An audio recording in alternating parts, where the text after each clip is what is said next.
Casi me ahogo cuando era niño. Seguí a mi padre hasta un río, caminé demasiado profundo y la corriente me arrastró. Por suerte mi papá me sacó de ahí, pero el daño ya estaba hecho. Ese día me sentí como si me hubiera atropellado un camión, me golpeaba la cabeza sin cesar y recuerdo vagamente todo el asunto. Los recuerdos de cuando me sacaron del agua y me llevaron de regreso a casa son inexistentes. Me quedé dormido, me desperté y me volví a dormir debido al terrible dolor de cabeza que soporté. No hubo ningún daño físico, pero hubo algo que se me quedó grabado hasta el día de hoy. Un sueño, una pesadilla realmente. Solía recurrir todo el tiempo. Ahora rara vez sucede. Lo recuerdo claramente, como si lo hubiera visto anoche. Me quedé dormido ese día, y todo poco a poco se volvió más oscuro y silencioso, el dolor desapareció y mi cuerpo ya no se sentía pesado. Estuvo oscuro por unos momentos. Supongo que estaba completamente oscuro y luego todo desapareció. Paz. Tranquilo. Nirvana. Algún tiempo después, recupero la conciencia y estoy en el agua, y es el océano. El océano es violento. Las olas heladas golpearon mi cuerpo. Se siente demasiado real y trato de mantenerme a flote, pero no puedo. No podía nadar en ese momento, por lo que darme cuenta de que debía estar soñando hizo que toda la situación fuera menos tensa hasta que vi una ola enorme que venía hacia mí. De repente, me sentí tenso otra vez, como si todo fuera real. Todo mi cuerpo se tensó, la sensación fría del agua de mar deslizándose lejos de mi cuerpo y hacia el maremoto en constante crecimiento. Podía sentir algo pulsando por todo mi cuerpo mientras el miedo lentamente se apoderaba de mi psique. Sin previo aviso, la enorme ola se estrelló sobre mí, arrojándome como a una muñeca de trapo. Sentí como si un edificio entero cayera encima de mí.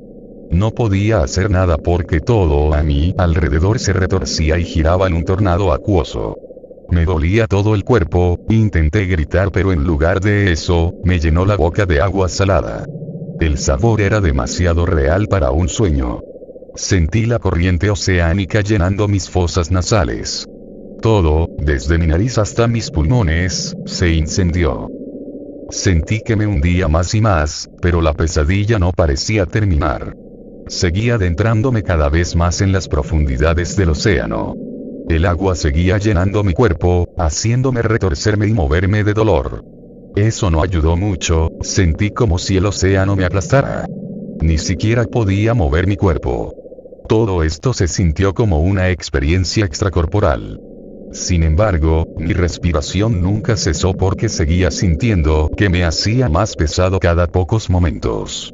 Una sensación de ardor subía por mi garganta de vez en cuando. A medida que descendía a las profundidades, todo comenzó a volverse más y más oscuro. En algún momento, todo se volvió prácticamente negro y, finalmente, dejé de hundirme. Estaba suspendido en lo que parecía ser una vasta extensión de pura nada. Espacio frío, oscuro, indiferente y vacío. Algo se arrastró por toda mi piel, como hormigas, pequeños pinchazos de alfileres y agujas asaltaron mi cuerpo, añadiendo una sensación única de suave presión sobre el peso oceánico. Ya no podía respirar. Se me formó un nudo en la garganta y otro en el estómago. Quería gritar, quería hacer algo, necesitaba despertar. Estaba atorado. Entonces vino la luz. Una luz roja, brillante, ardiente y que todo lo consume. Empezó siendo pequeño y agradable pero a medida que pasó el tiempo se hizo más grande, más cercano, más caliente. Quería mirar hacia otro lado, pero no pude. No podía apartar la mirada, no podía cerrar los ojos, no podía moverme. No pude hacer nada. No puedo. Simplemente creció y creció y creció y creció y creció y creció. Todo era rojo. Rojo, insoportablemente brillante. Incendio. Un sol en las profundidades del océano, una gigante roja que gira sin piedad a través de la vasta oscuridad cósmica, devorando el vacío sin fin. Estaba volando hacia mí. Sabía que era el final. No lo fue, la cosa se acercó dolorosamente a mí. Mi cuerpo fue empujado violentamente hacia un lado por la fuerza de algo que se movía peligrosamente cerca de mí. La luz me quemaba los ojos, gritaba internamente.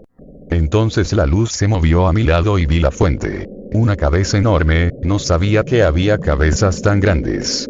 La piel de la cabeza parecía correosa y arrugada, podía distinguir la línea de la mandíbula superior. El tamaño de esa mandíbula hizo que mi estómago se retorciera y revolviera, entonces vi los ojos de la cosa. Esferas gigantescas del tamaño de agujeros negros con el color a fuego. Esferas bulbosas y abultadas de pura oscuridad. Ni siquiera parecían vivos. Solo gigantescas esferas de obsidiana que reflejan la luz roja. El gigante de las profundidades marinas siguió pasando a mi lado, creo que vislumbré garras en su frente. Esa cosa siguió estirándose para siempre. El tamaño de esta cosa me dejó atónito, ya que la luz de la criatura parecía brillar cada vez más tenue por momentos, pero el cuerpo no terminaba. Seguí sintiendo su cuerpo serpentino moviéndose cerca de mí. Siguió y siguió y siguió, haciendo que mi cuerpo bailara sobre las olas que creaba y me daban náuseas. Sentí que el contenido de mi estómago subía a mi boca, podía sentir la sensación punzante de los ácidos gástricos quemando mi lengua pero no salía nada. Volví a quedar a oscuras, pero solo por un momento. La luz regresó detrás de mí, mi espalda estaba en llamas. Me siento absorbido por la atracción gravitacional de un cuerpo cósmico supermasivo. Lo último que vi antes de que todo se volviera negro otra vez fue la forma de unos dientes encima de mí. Grité tan fuerte como pude pero no salió ningún sonido, sentí que caía en un ángulo pronunciado y luego aterricé dentro de algo líquido. Se encendió una luz y todo a mi alrededor parecía rojizo y palpitaba de manera desagradable. Mi cuerpo se incendió, todo se quemó. Estaba gritando y llorando y rogando y gimiendo, y todo junto dentro pero no había ruido, ni movimiento, nada vino. Me aplastaba la sensación de nadar dentro de los fuegos del sol, como si fueran un enfermizo tono verde. Pude ver la carne de mi torso caer lentamente. Si tuviera que describir el sentimiento de desesperación absoluta, diría que es comparable a ver la cabeza llena de verrugas de una ballena nadando en tu dirección sin que tú puedas alejarte mientras tu cuerpo se hierve dentro de un líquido ácido.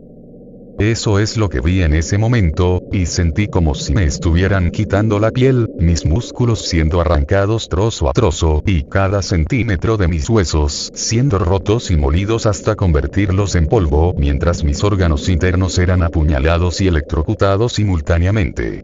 La cabeza de la ballena llegó a la distancia de la punta de un dedo de mí, y luego abrí los ojos. Mi cabeza palpitaba y mi cuerpo temblaba y se movía más allá de mi control. La habitación dio vueltas y sentí que me daban náuseas. Ni siquiera podía levantar la cabeza de la almohada. Mis ojos se cerraron y el ciclo se repitió. Esta pesadilla plagó toda mi infancia, una y otra vez. Vi a un terapeuta al respecto que asumió que estaba traumatizado por casi ahogarme. Me dediqué a la natación competitiva por un tiempo hasta que una lesión acabó con mi deseo de seguir una carrera en este deporte. La pesadilla es mucho menos frecuente en este momento, pero todavía ocurre de vez en cuando. No tengo idea de qué hacer al respecto. Estoy compartiendo esto ahora porque algo extraño acaba de suceder aquí esta mañana.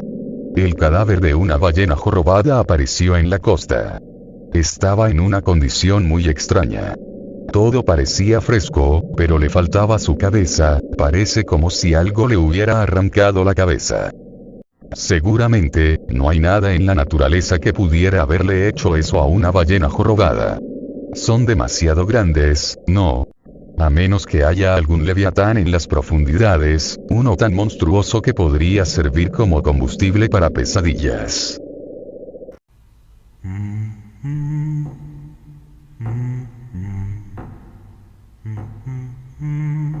Recuerdo ese momento de confusión de estar medio despierto.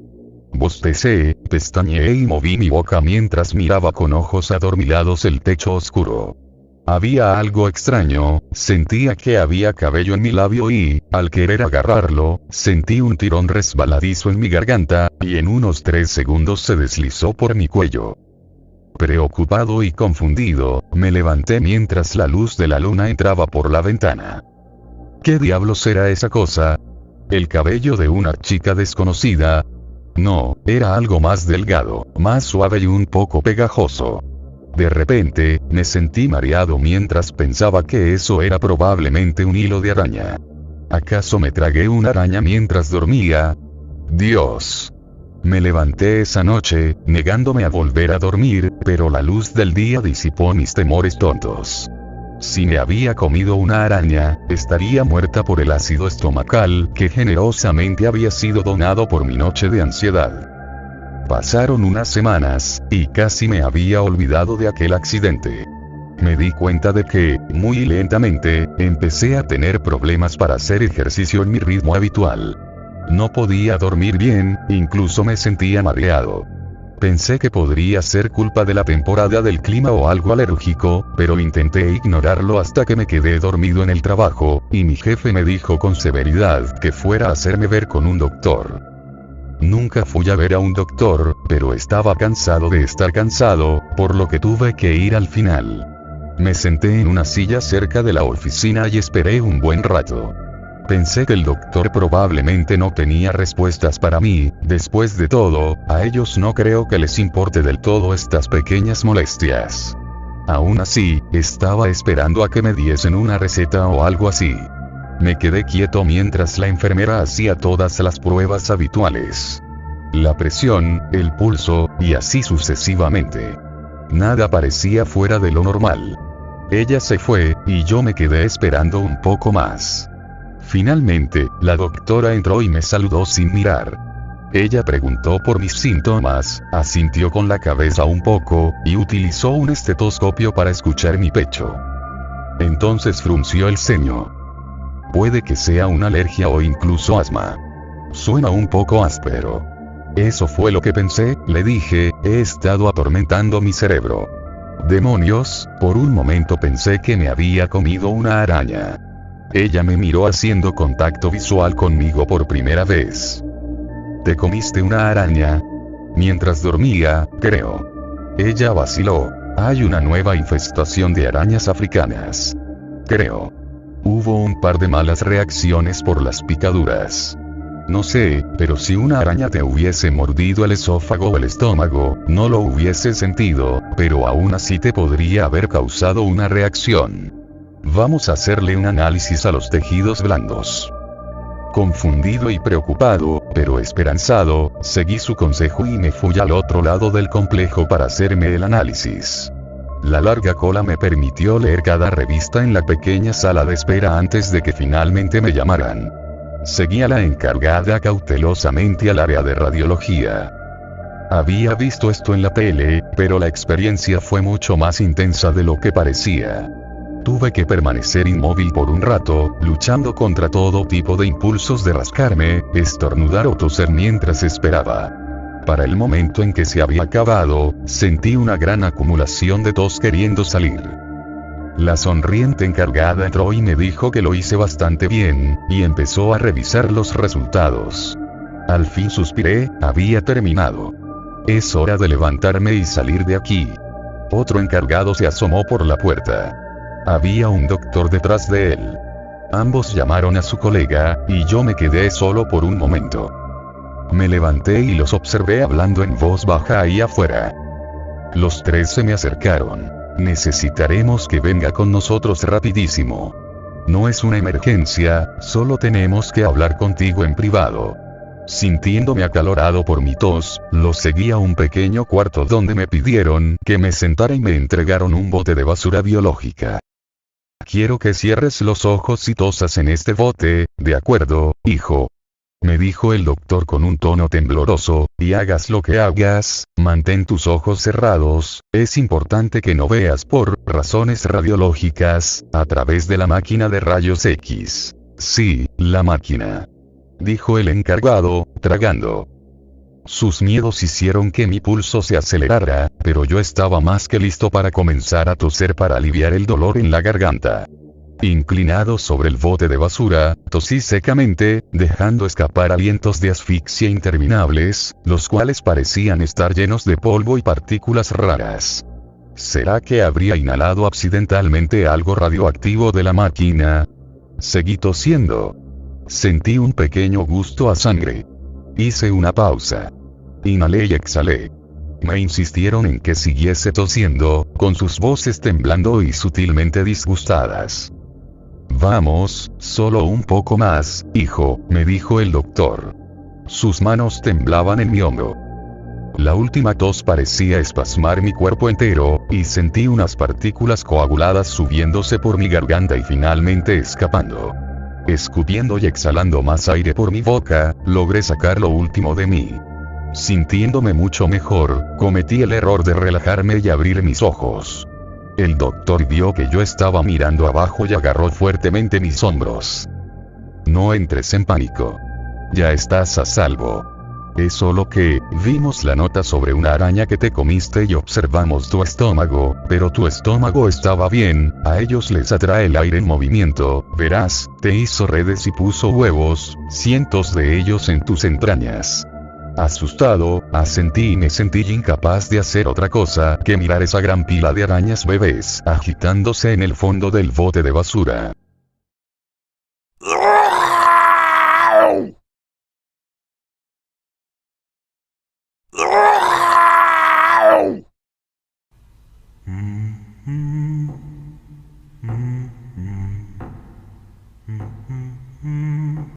Dicen que, en cierto piso de un edificio de París, hay una galería de arte secreta. Para tener la oportunidad de entrar, tienes que visitar el bar que está en el mismo piso, y hablar y actuar según indicaciones muy precisas.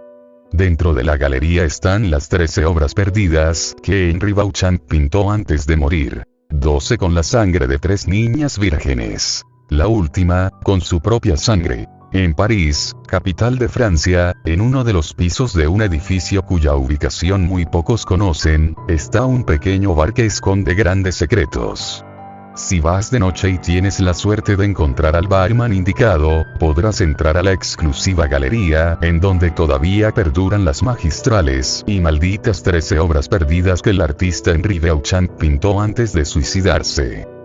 El problema está en que el barman no deja ver la galería secreta a cualquiera. Tienes que demostrarle que eres un verdadero admirador de la obra de Beauchamp, que conoces todas las escuelas y autores que lo influenciaron, las etapas de su obra conocida, los significados profundos y múltiples que palpitan en tantos óleos suyos. Habiendo demostrado lo anterior, todavía no será suficiente y el barman te preguntará en un inglés de elegante y perfecta pronunciación: ¿qué es lo que desea tomar durante esta gloriosa noche? No puedes responder cualquier cosa, tienes que decir claramente: absenta. Si das una respuesta distinta, morirás con la bebida que el barman te sirva, sea cual sea, o bien te matará él mismo si insistes en quedarte y no tomas nada.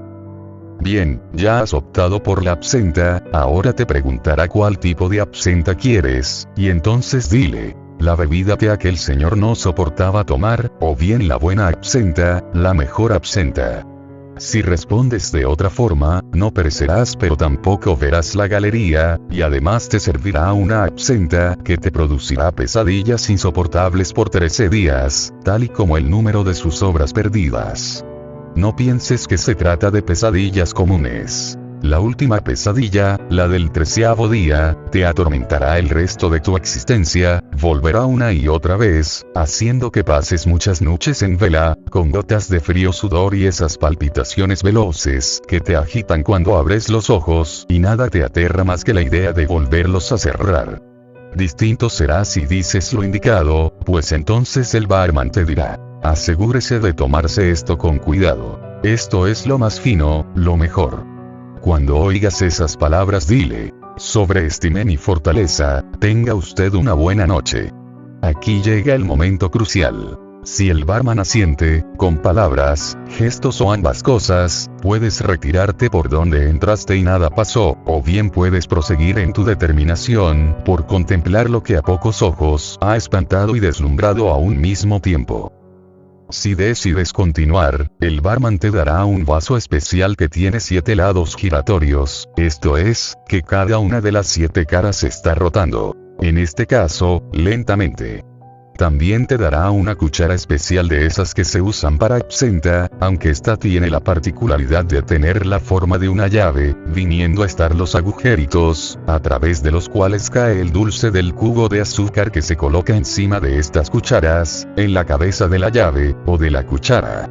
Adicionalmente te entregará una botella de absenta muy vieja, con marcas de que la etiqueta fue retirada hace muchísimos años.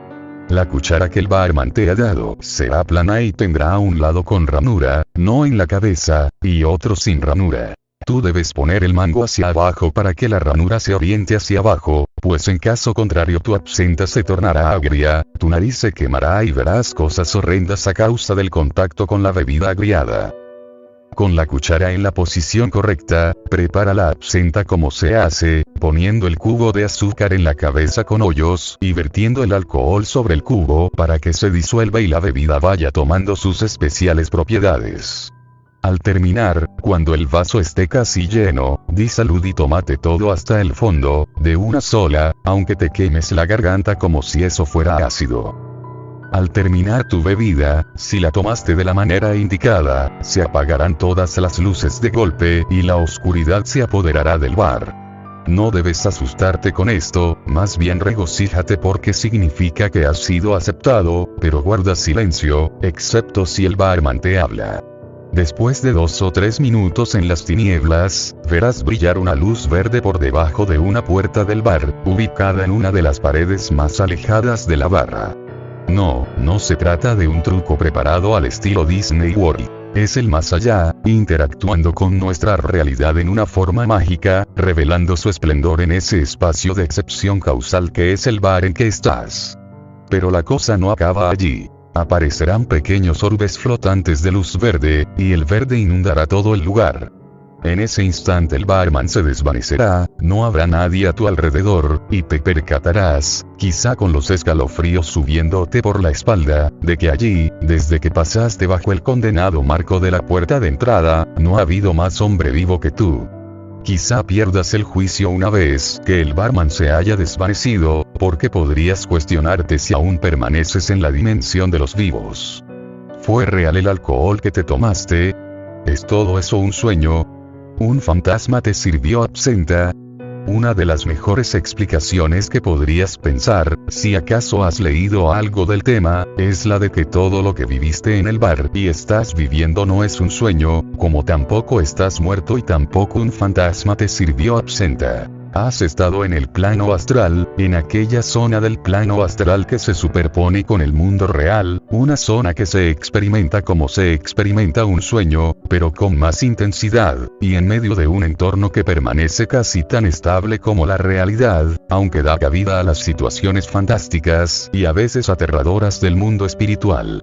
Exactamente, esto es igual que en la película Insidious, lo cual quiere decir, ya que todavía estás vivo, que en algún momento abandonaste tu cuerpo, y ese momento debió ser cuando entraste, y pasó algo extraño, algo sutil, algo tan difícil de percibir que nunca lo notaste, creyendo que todavía seguías en nuestro mundo material, cuando en realidad ese algo ya había causado que en un abrir y cerrar de ojos te transportases a la zona del mundo espiritual o astral que se superpone al bar, o si lo prefieres, a la versión del bar en el mundo espiritual, aunque no precisamente en sus estratos luminosos. Pensando estas cosas, tendrías que reinterpretar ligeramente las advertencias que se te ha dado, en el sentido de que, si antes se te dijo que el barman podría envenenarte o matarte directamente, lógicamente tendrías las visiones de esas situaciones en el mundo astral, pero ciertamente morirías, porque ya nunca podrías volver a tu cuerpo físico. Pero bueno, ahora que todo está repleto de luz verde y el barman no está, puedes, si quieres, tomarte el resto de absenta que está en la botella, o bien guardarlo, por si te sirve para algo después.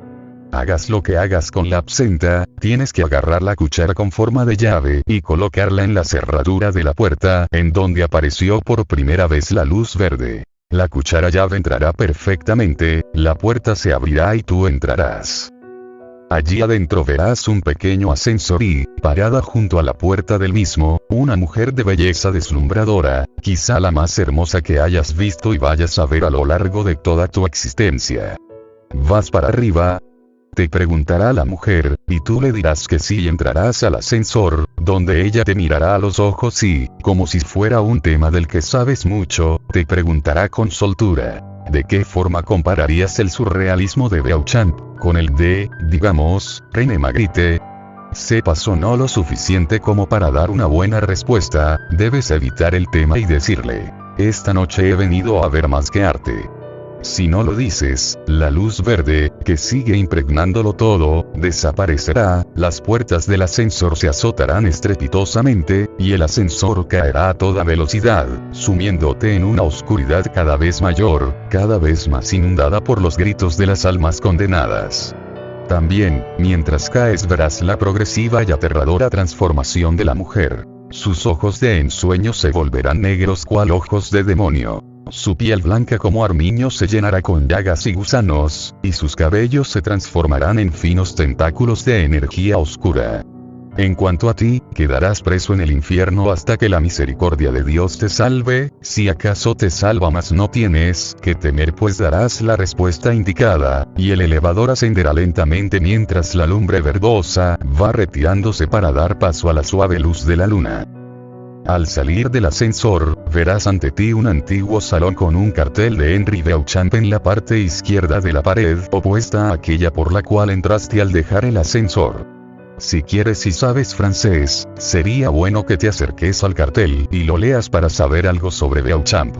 En resumen, el cartel cuenta que Beauchamp era un surrealista, que soñaba con liberar al arte de toda premeditación, que consiguió hacerlo y que en la década de 1920 tuvo problemas y una profunda crisis personal. Fue así, en medio de esa crisis, cuando cierta noche Beauchamp vino a este bar como tantas otras veces, y poseído por las musas pintó figuras geométricas, algunas con espléndidos y perfectos fractales. Además, creó imágenes proféticas sobre acontecimientos que vendrían la siguiente semana, o incluso, sobre lo que pasaría 50 años después.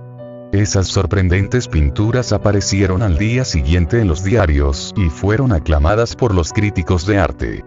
Parecería pues que Henri Beauchamp tenía razones de sobra para estar contento, pero muchos artistas son seres hipersensibles con una auténtica vocación de sufridores. La melancolía es la alegría de estar triste, había dicho alguna vez el gran Víctor Hugo, y Henri no dudaba en tomar aquellas palabras como un dogma de su propia vida interior. No importaba tanto el prestigio. Él quería llegar más lejos y apresar, en los materiales de la obra, la esencia viva del dolor y la tragedia, usando esa esencia para plasmar, en el lenguaje de las formas, lo que él consideraba eran las respuestas a grandes interrogantes cosmológicos y espirituales, muchos de ellos ligados a cuestiones siniestras como el anticristo, el infierno, y el fin de la humanidad. La manera que encontró para imbuir los materiales de la obra en esa esencia viva del dolor y la tragedia, fue realmente efectiva, pero le valió la condena de su alma, y el exilio, entre los vivos, al territorio de los artistas olvidados que muy pocos recuerdan. Sabía que, tras terminar sus últimas obras, no podría darse el lujo de vivir, aunque de alguna manera persistiría para siempre pues, en palabras de Carl Gustav Jung, un artista es su obra. Llegó entonces el último día, o la última noche, para ser exactos. Para la ocasión, Henri había conseguido raptar a 3 niñas pequeñas sin que lo notasen, y las tenía allí en su taller, atadas contra la pared, bajo la ventana abierta por la cual se filtraban los rayos de la luna y caían sobre los rostros llorosos de las pequeñas, a manera de plata líquida que el cielo les dispensaba en un anticipado segundo bautizo para el nacimiento que pronto tendrían en el mundo de los espíritus. el arte, eso era todo lo que importaba a Henry, quien sin poder contener las lágrimas pidió perdón a las niñas. Tenían que ser niñas porque las víctimas debían ser vírgenes, y después las sacrificó, a cada una con una sola puñalada, profunda y certera. Posteriormente las abrió con cuidado, poniendo en práctica cuanto había aprendido de anatomía humana. No quería desperdiciar nada. La sangre, la bilis, la piel, los ojos, los tejidos de los distintos órganos, todo debía servir para crear un repertorio de colores, texturas, etc. Esa noche Henry no sintió somnolencia alguna. Su mente estaba electrizada por la inspiración, su espíritu completamente arrebatado por el fin trágico y sublime al cual se entregaba, y su mano, más ágil que nunca, variaba la velocidad y combinaba los distintos movimientos a fin de dar vida a las ideas que, como dictadas por un algo superior, iban apareciendo en su cerebro, donde se enlazaban, se desarrollaban, se clarificaban. Tras varias horas, aún antes de la salida del sol, Henry terminó las primeras 12 pinturas, todas hechas con los materiales proporcionados por los cuerpos de las niñas. Satisfecho, colgó en la pared las obras, que eran estas. Las primeras 6, de izquierda a derecha. El origen del universo. La única imagen verdadera de Dios, vista desde los ojos del ser humano. La imagen real de Jesucristo. La entrada al paraíso. Todos los papas que habían existido, y los que existirían, recuérdese que Henry era surrealista, así que pudo plasmar esto en un solo cuadro, ya que en surrealismo es posible. La imagen Cristo en su segunda venida. Las otras 6, que debían verse e interpretarse de derecha a izquierda. El fin del universo. La única verdadera imagen de Satanás, vista desde la perspectiva humana. La imagen real de Judas. La entrada al infierno.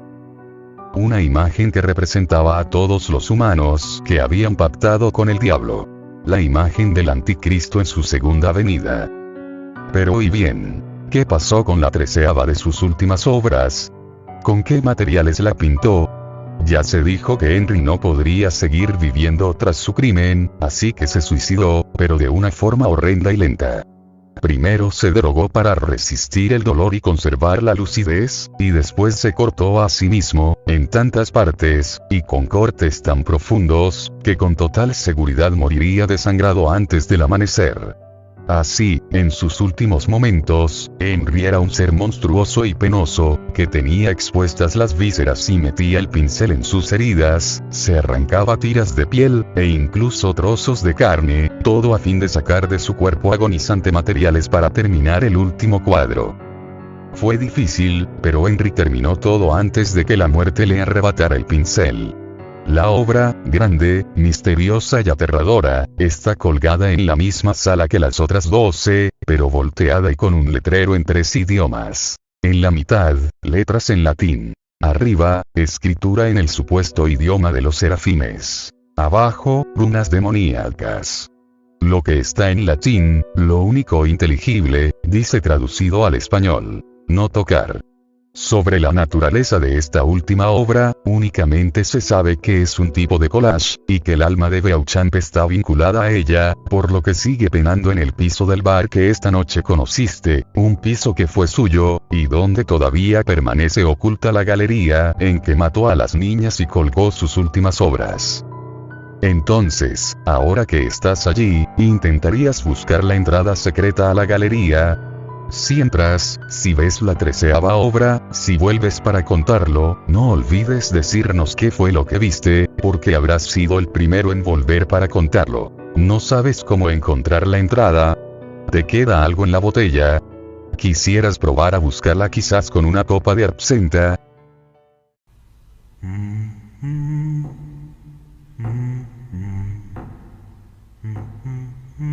La historia se basa en 1971, una familia que vivía en New York, el típico papá que se la pasa todo el día trabajando y la madre siempre ocupada y algo despreocupada.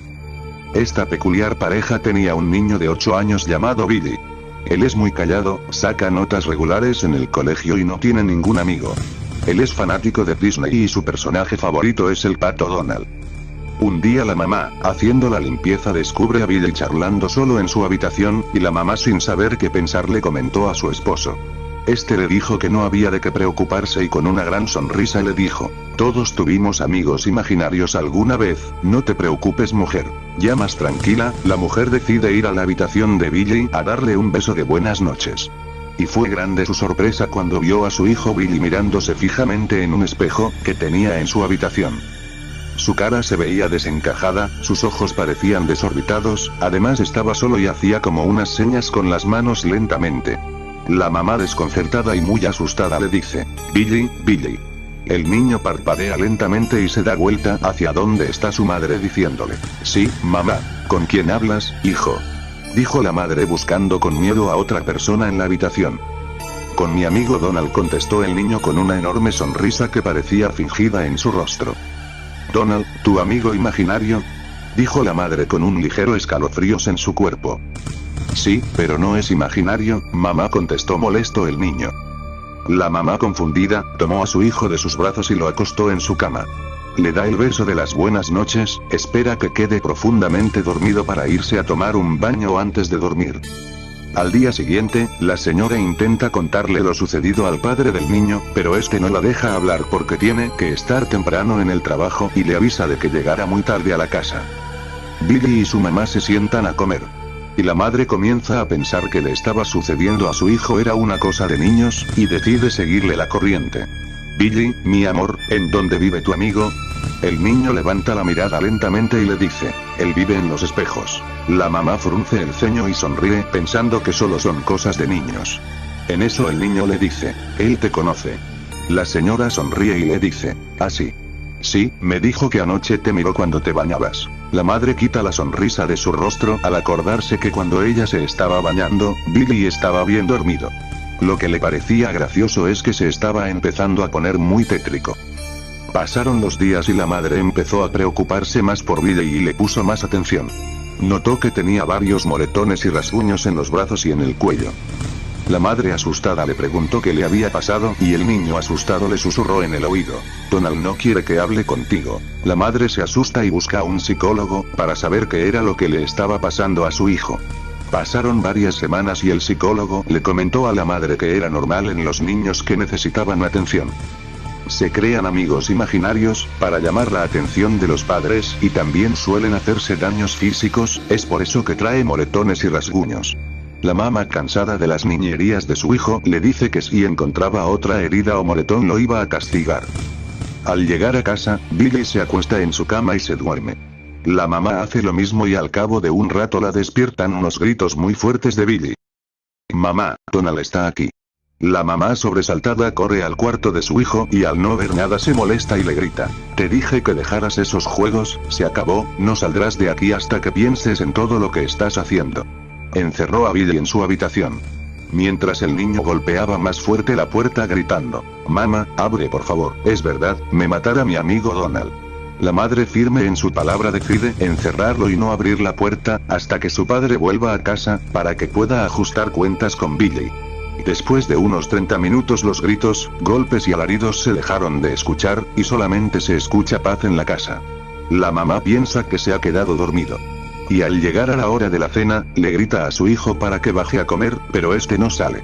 Entonces decide ir por él hacia la habitación. Entra a la habitación y encuentra al niño completamente descuartizado.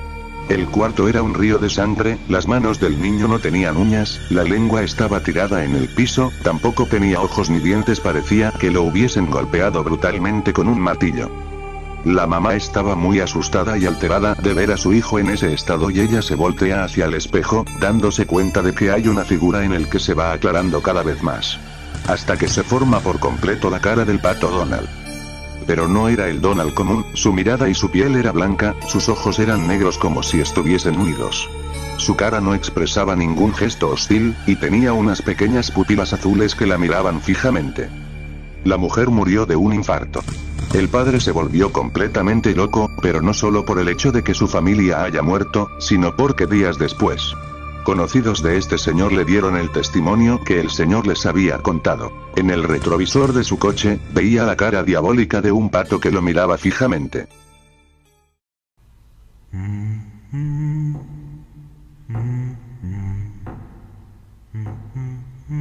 Tenía 16 años y todos los fines de semana, viernes, sábado y domingo, dormía en casa de mi novio, con su hermana y una de mis mejores amigas. Yo estaba en su habitación viendo la película El Exorcista de 1973, y mi novio aún no llegaba de la compañía donde trabajaba. Eran aproximadamente las 12 de la noche, y en la película jugaban con la ouija, como en muchas otras películas que ya había visto. Como toda adolescente tonta, me surgió la curiosidad por saber cómo jugaban y cómo era la sensación de ser guiada por el espíritu en el tablero. Mi novio me daba todo lo que le pedía con el fin de complacerme, y en un momento de estupidez le pedí que me obsequiara la tabla ouija en mi cumpleaños. Mi aniversario sería dentro de 3 días. Al cabo de ese tiempo, él me obsequió el juego de la ouija. Su tía abuela era una practicante de la brujería y le entregó el tablero a él, diciéndole que no quería volver a saber más de ella. La fiesta de mi cumpleaños fue en mi propia casa, comenzó a las 4 de la tarde y duró hasta el día siguiente. Como yo vivía en una granja en el campo, no había problemas por hacer fiestas de ese tipo. Sin que mis padres se dieran cuenta, ya que son muy religiosos, me entregó la tabla en mi cuarto. Yo tenía una sonrisa de oreja a oreja, pues al fin sabría lo que era jugar con la ouija. En la habitación cerrada con llave se encontraba mi novio, mis amigos y yo, no muchos amigos, apenas 5, y entonces comenzamos el juego. Pedimos permiso y según mis cálculos, jugamos de la 1 a las 3 de la madrugada, más o menos. Pasó una semana y le devolví la tabla, pues a mí ya no me servía de nada. Yo todavía creía que era una mentira, pero más tarde esa noche, me disponía a dormir en mi cama, cuando comencé a oír pasos que se acercaban por la escalera, pero no eran pasos normales, de papá, mamá o mis hermanos, no eran pasos ligeros, eran demasiado pesados y cuanto más subían más fuertes se escuchaban. Sola en la habitación, debajo de las sábanas y con todo apagado, entré en la desesperación y comencé a hablar. Mamá. Papá. Pensando que serían ellos, pero estas palabras fueron en vano. La puerta se abría lentamente y entre más lo hacía menos podía ver, todo se hacía más y más oscuro. Fue entonces cuando sentí algo en mi cuerpo, como si saltara sobre mí y ya no podía ver nada. Sentí náuseas y mareos hasta que me desmayé. La única cosa que recuerdo fue cuando me desperté y vi a mi madre a un lado tratando de reanimarme. La llamé y ella me abrazó y me dio la noticia de que mi novio estaba muerto y que 3 de mis 5 amigos de esa noche habían desaparecido. Al escuchar esta noticia me puse a llorar incontrolablemente y a gritar el nombre de mi amado. Entonces le pregunté a mi madre que cuándo sería el entierro, y me dijo con inquietud: fue hace un mes. Y yo sin saber nada le pregunté qué había pasado conmigo desde mi última noche, y me dijo que esa noche mi amado fue encontrado muerto en el medio de la calle. No hubo indicios de lo que podría haber sucedido, y me dijo que después de que le hicieron la autopsia, el médico diagnosticó un paro cardíaco. Esa noche se despertó en casa con mis gritos, pero mi voz era muy fina y ella corrió a mi habitación. Cuando abrió dijo que yo estaba sentada mirando hacia la puerta con una sonrisa en el rostro y gritando, pero no eran gritos de miedo, sino como si quisiera despertar y molestar a la familia entera. Luego me ordenó callarme y dormir porque mi padre se tenía que levantar temprano, y mirando a mi madre al escuchar esa reprimenda, empecé a gritar con una voz ronca y gruesa. Me dijo que desde entonces me despertaba todas las noches gritando, o andando por la casa con pasos fuertes y violentos derrumbando todo por donde pasaba, o de pie al lado de su cama mirándola mientras dormía y siempre con una sonrisa de oreja a oreja. Cuando escuché todas estas historias comencé a llorar y con mucho miedo de su reacción, le conté a ella lo que pasó la noche de mi cumpleaños 16. Me regañó de una manera que nunca lo había hecho y me dijo que era una muchacha muy malcriada. Después de calmarse me dijo que la noche anterior ella se despertó y se dio cuenta de que no estaba gritando, ni de pie al lado de su cama, por lo que fue a buscarme fuera de la casa. Me encontró en la puerta toda retorcida y casi levitando. Cuando un humo negro salió de mi ropa, yo caí al suelo toda contorsionada, por lo que me llevó con urgencia al hospital, donde me desperté. Mirando a los ojos de mi madre le dije que no recordaba nada, apenas la escena en mi habitación, y me dijo que había llegado a la conclusión de que se trataba de un espíritu maligno que quería enseñarme a no jugar con lo que no debía. Agaché la cabeza, y con lágrimas en los ojos, le pedí perdón no solo a ella, sino a todos los que sufrieron por mi estupidez. Esta es mi historia, no mucha gente me cree, pero no necesito que lo hagan, pues mi familia y yo sabemos todo lo que pasamos en ese mes y ahora, a los 22 años, con toda una vida por delante, estoy en una silla de ruedas a causa de las contorsiones y tengo manchas en la piel. Vivo con mucho miedo de que esa cosa vuelva de nuevo por la noche y le pido que me perdone por mi rebeldía adolescente.